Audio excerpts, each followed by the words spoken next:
They always imagine the fall of a monetary empire as something visible, dramatic, undeniable, markets crashing, currencies imploding, governments announcing a new order. But real power shifts never arrive with noise. They begin in the space between policies, in the intervals where no one is paying attention, long before anyone realizes the center has already moved. And the most dangerous moment is not when an empire weakens publicly, but when it begins transferring authority quietly, piece by piece, in ways that never look like loss until the process is finished. But that isn't the story most people think they're living in. Because they assume monetary power ends when the currency collapses, they assume the warning signs come first. They assume nations announce their decline. The truth is the inverse. Monetary dominance doesn't fail loudly, it slips away silently, redistributed through mechanisms designed to look like stability. And here's the part almost no one sees. An empire loses monetary power not through one catastrophic event, but through a sequence of small structural adjustments that rewire who sets prices, who controls settlement, and who defines risk.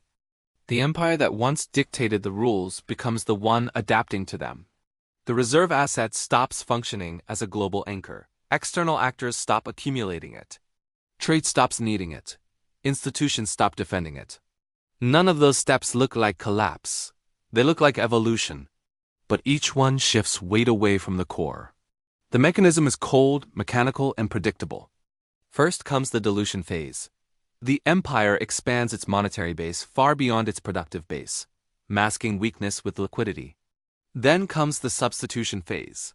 Partners begin settling trade in alternative units, not because they want to challenge the system, but because it becomes easier. Then comes the rerouting phase. Global capital flows bypass the empire's financial arteries, choosing new ones. Finally comes the normalization phase. The world operates as if the old currency is optional. At no point does anyone ring a bell. At no point does the empire admit that its influence has been displaced. Instead, the shift happens underneath the surface, visible only in balance sheets, energy settlement patterns, cross-border payment flows, and the slow disappearance of demand for the empire's debt. And by the time the public recognizes what has happened, the structure of global money has already been redrawn. This is where you get pulled into the story. Because the loss of monetary power doesn't hurt the empire first, it hurts the individuals trapped inside its currency system. When the world stops needing the empire's currency, the empire must make someone absorb the cost of that loss. That someone is never the institutions. It's the citizens, it's wage earners, it's savers. It's the people who think nothing has changed until everything they rely on starts behaving differently. You feel it before you understand it. Rising prices that don't reverse, assets that inflate without cause, wages that lose purchasing power, savings that decay faster than policymakers can explain. You feel the system tightening around you, not because it is failing, but because it is reallocating the burden onto you. This is how an empire offloads decline through silent extraction rather than open admission. And this is the moment that matters most. In the next section, you will see the exact historical pattern that every declining monetary empire has followed. The same sequence that unfolded in Britain after 1914, in Spain after 1590, in the Dutch Republic after 1730, and in every global power that mistook financial privilege for permanence. You'll see how monetary decline always begins invisibly, how the world slowly reorients around new anchors, and how the empire in question never believes it is losing control until the shift is irreversible. And you'll see why the current system is now approaching that same inflection point. History leaves a blueprint for every monetary empire that believed its power was permanent. The transitions never look identical, but the structure is always the same. A privileged currency becomes overextended, alternatives quietly emerge. Global actors reprice their dependencies, and the system shifts away from the old anchor long before anyone realizes the shift has solidified. The empire continues to behave as if it still commands the center until the network stops responding to its commands. At that moment, the story of decline is already written. The public simply hasn't read it yet. The first historical echo appears in the fall of the Spanish silver standard. Spain controlled the flow of global bullion, minted the world's reserve currency, and believed its dominance was untouchable. But while it spent, other nations learned to finance. While it extracted, others built credit. And while it clung to the prestige of precious metals, the global system moved toward financial instruments Spain didn't control. By the time Spain realized silver no longer determined trade, its empire was already hollow. The power had shifted not through war, but through monetary irrelevance. The second echo emerges in the decline of the Dutch guilder. The Netherlands engineered the world's most sophisticated banking system, anchoring global settlement and credit creation. But as debt expanded and rivals industrialized, the guilder's network became fragile. When Britain built a deeper market, global trade simply migrated there, quietly, rationally, without ceremony. The Dutch didn't lose a war, they lost the denominator. And the third, most instructive echo appears in the fall of the British pound. Sterling dominated global reserves for nearly a century. London was the financial heart of the world. But war spending, rising debt, and geopolitical overreach weakened its foundation. The United States didn't defeat sterling militarily. It displaced it structurally. By 1944, the world had already accepted the dollar as the new anchor years before Britain ever admitted the transition had occurred. Every empire follows the same arc. The decline begins decades before the public recognizes it, and by the time they do, the new system is already in place. Today, the deep mechanism driving the current shift is not dramatic. It is procedural. Monetary power doesn't collapse. It redistributes. It moves through 4 layers of global architecture. The first layer is settlement. When nations begin settling energy, commodities, and trade in units outside the empire's currency, the demand for that currency becomes optional. Optionality is the beginning of decline. The second layer is reserves. Central banks that once accumulated the empire's currency as a guarantee begin diversifying into alternatives. At first it looks like prudent risk management. Then it becomes normalization. Eventually it becomes the new standard. The third layer is credit markets. When global institutions stop financing in the empire's currency, liquidity drains, borrowing shifts elsewhere. Yields stop responding to domestic policy. The empire loses the ability to influence global capital. The fourth layer is infrastructure. Payment networks, clearing systems, and currency swaps, the plumbing of global finance start integrating new pathways. The world moves money differently. The empire's role becomes one of many, not the center. None of these transitions appear in headlines. They appear in the data: shrinking reserve shares, rising cross-border settlements in alternatives, foreign institutions reducing exposure, and international markets moving liquidity to new hubs. 3 silent signals reveal that the shift has already begun. The first signal is behavioral. Global actors have stopped defending the empire's currency during periods of stress. They no longer rely on it as the fallback asset. They treat it as a position, not an anchor. The second signal is structural. Alternative payment systems have scaled faster in the last 5 years than in the previous 20. This is not competition. This is replacement. The third signal is political. Nations that once aligned automatically with the empire's financial agenda now maintain strategic distance. They manage risk as if the empire's currency is no longer guaranteed to hold its status. They build bilateral channels. They accumulate non-traditional reserves. They behave as if the next system is already forming. These signals do not shout, they whisper. And yet they describe a world rearranging itself in real time. At the international level, the system is aligning around a new equilibrium. The shift does not require a single dominant currency to replace the old one. It requires a network to make the old one unnecessary.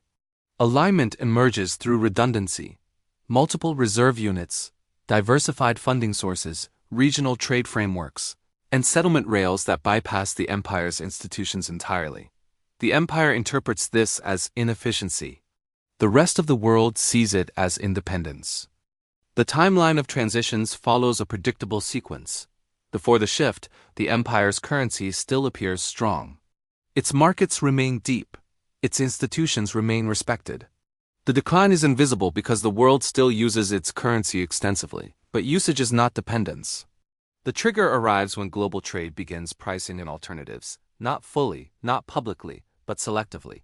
One sector at a time. One trade corridor at a time. One commodity at a time. Acceleration follows when these alternatives develop liquidity. Once capital markets can support them, the world no longer needs a single anchor. The empire's currency becomes a choice, not an obligation. The break is not a crash. It is a moment of acceptance. The world stops treating the old currency as the automatic denominator. Settlement flows reroute. Reserve managers shift allocation. Global institutions stop assuming the old system is the only system. The aftermath looks orderly. But underneath, the empire has lost the privilege that once defined its power. And from that moment onward, every domestic decision becomes more expensive. There is only one direction left. This is where the pressure begins to tighten. The structure only produces one outcome. When an empire loses monetary power silently, the consequences do not distribute evenly, they compress inward.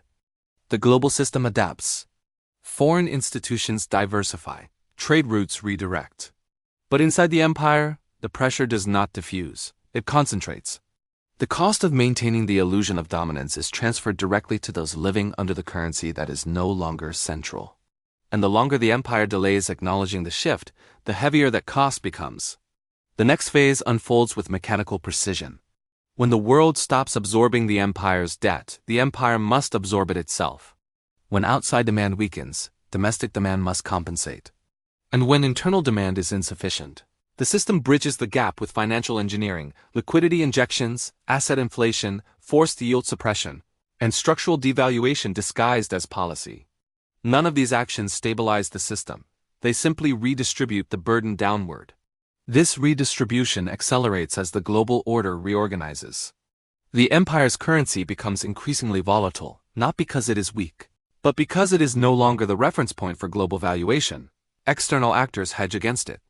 Domestic institutions position around it. Markets respond in ways the central authority can influence only partially. The empire retains the appearance of control but not the substance. As the transition deepens, three vectors shape the future. The first vector is compression. The empire's financial system begins tightening around its own population. Access to opportunity narrows. Capital becomes more selective. Debts become harder to service as real purchasing power erodes. The system preserves stability by extracting more from within. The second vector is realignment. Global power no longer flows through a single monetary channel. Networks restructure across regions. Trade blocs operate with their own settlement frameworks. Reserve compositions diversify permanently. No single currency replaces the old one. Instead, a distributed architecture emerges, reducing the empire's influence with every new node added. The third vector is spillover. The internal consequences of decline spill into institutions that once relied on the empire's privilege. Pensions, banks, insurers, and entire sectors built on the assumption of global currency demand must recalibrate. They begin redefining risk. They begin recalculating long-term models. They begin adjusting to a world where the empire's currency is no longer engineered at the center of the system. And you stand directly in the path of these trajectories. This is not a warning. It is a continuation of the mechanism that has already begun. You are not waiting for the shift. You are living inside it.